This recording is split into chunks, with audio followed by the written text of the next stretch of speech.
The following program is brought to you by the Center for Educational Outreach at Baylor College of Medicine.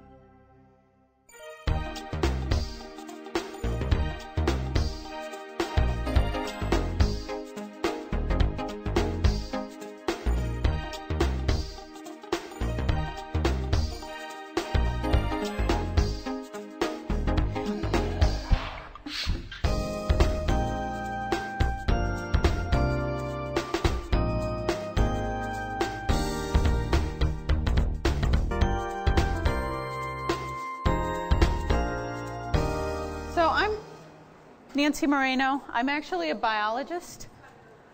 Although I've been working full-time in science education partnerships for the past 15 years at Baylor College of Medicine. But we're here today to talk about science. So, why science? Why is science important now? We already know that our students in the United States are not performing particularly well in science and mathematics. Some of you may have read a really influential book that came out about 2 years ago called The World is Flat, about how the global economy is erasing borders between countries and changing the way jobs work and how opportunities arise across the globe. In this flattened world where we can all compete from wherever we are, our students are not particularly well prepared to be effective. And we're all here today to do something about that. In fact, we have some other issues related to our science and technology workforce.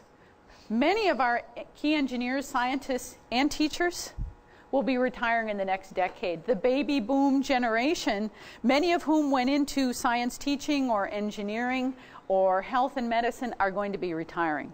So who will fill those jobs of the future? We're facing huge gaps in a number of these areas. And we have the double problem that a lot of our students just aren't choosing science, technology, engineering, and mathematics, the STEM careers, as their future choice. And finally, we can't compete anymore in the global economy in terms of how much our workers cost. Our workforce is actually kind of expensive in terms of wages. In a way, that's great because, of course, we know we have a wonderful standard of living here in the United States. But our labor is much more expensive than in other countries.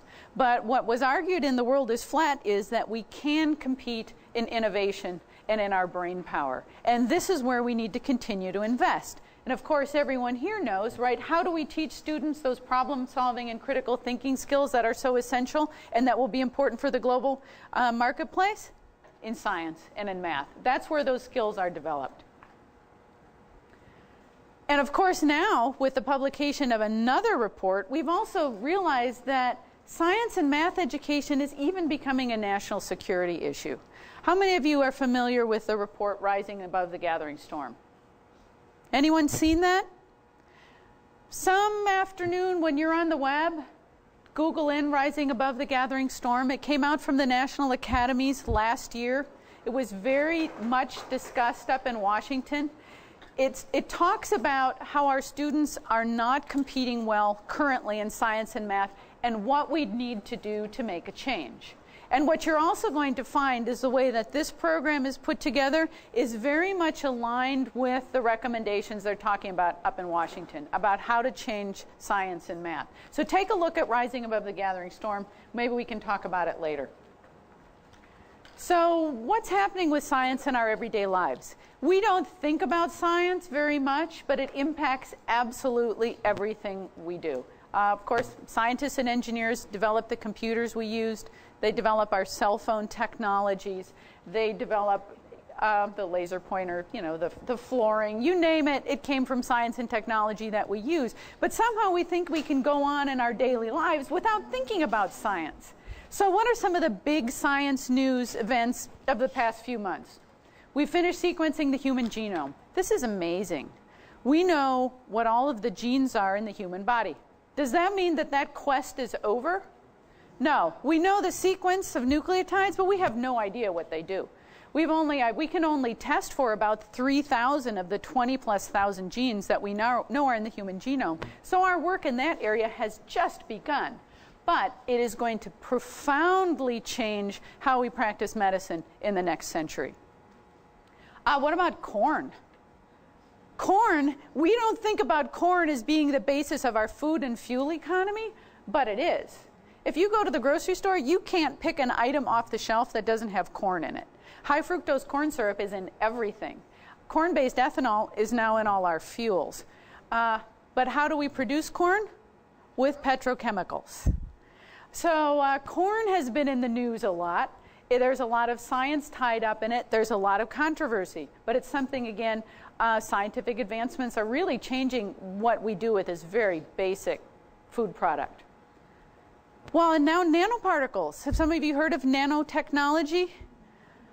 Well, now they think that nanoparticles are our next new public health concern because they're going to be out in the environment. We're going to be breathing them, and we have absolutely no idea how they interact with the human body.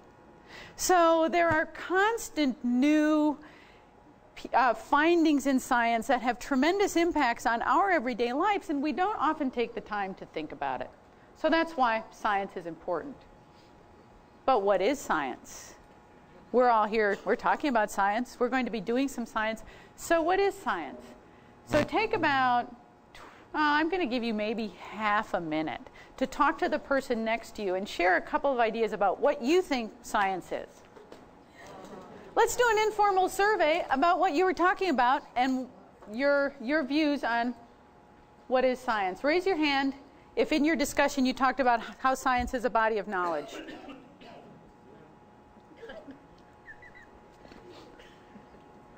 How about raise your hand now if you talked about how science is a way of building knowledge, and it's a special way of building knowledge. Okay? The process of science. How many of you talked about how science asks questions?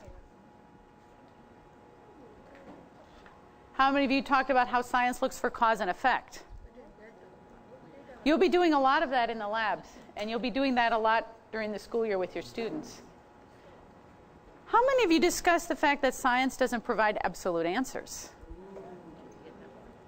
This is a misconception that students often have, that science provides answers, when in reality, science is always changing its answers as we learn more information, so it's always tentative. And finally, how many of you talked about how science must rely on tools?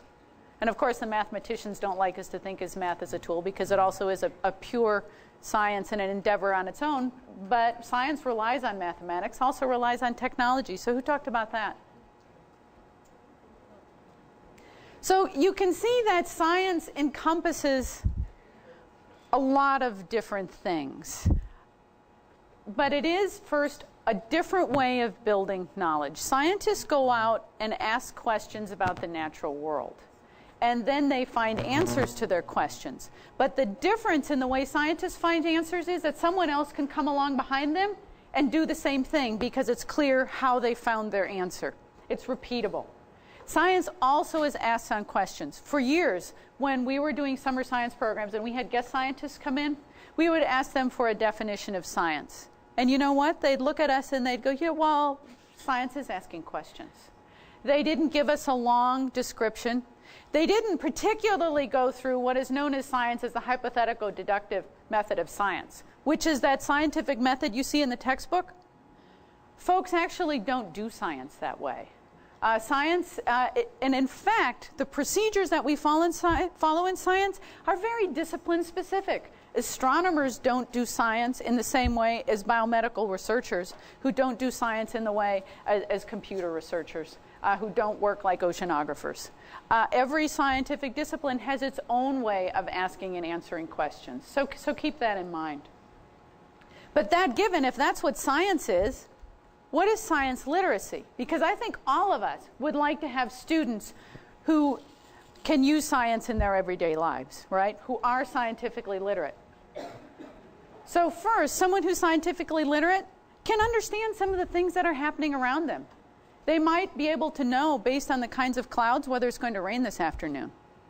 They might even know kind of how their cell phone works, right? I mean, maybe not the details, but have a general idea of how it works.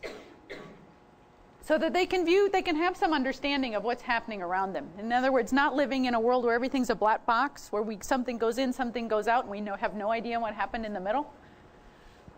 Also, if someone who's scientifically literate knows that we can't just know facts, that we have to have some understanding of how things work, and that we can link the facts together.